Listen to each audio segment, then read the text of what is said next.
fishermen's boats rock back and forth in the afternoon waters of Lake Albert in northern Uganda.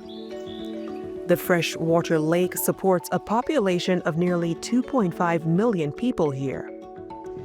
However, Lake Mwitanzige, as it was originally known before the colonialists renamed it Lake Albert, holds far more sentimental and spiritual value to the people that live off of it.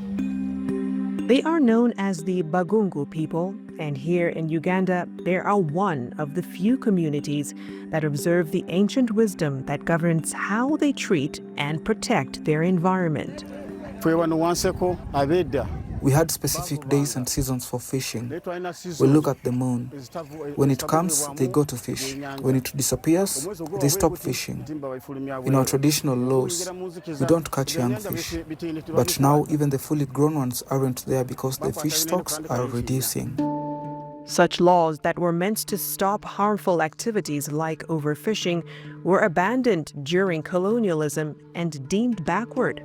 In recent years, though, the elders who were the only custodians of these customary laws began slowly returning to them and even passing them down to the next generation. These elders drew these ecological maps that detail the Bagungu's landscapes and ecosystem. The women farmers have managed to restore the indigenous seeds their ancestors used to plant. They found them to be a far more sustainable option to the hybrid varieties most smallholder farmers plant. The natural pest control methods used generations ago have proven to still be relevant today and effective in ensuring healthy crop harvests. The current generation is not aware of this ancient knowledge. Many are not interested in farming, but we are passing down the knowledge to those who will learn. You find in many spaces that indigenous knowledge is being codified a lot more. We're looking at cultures that are working on new regenerative agricultural practices that are based on some of that wisdom. The seeds that they are saving and sharing among them, for example, are things that are now being written about, and they are being put into a much more serious body of work that is allowing indigenous people to find their space and their visibility. Back in 2020, the Bagungu's customary law practices were codified in Ugandan law, a first-of-its-kind adoption of indigenous knowledge by an African government.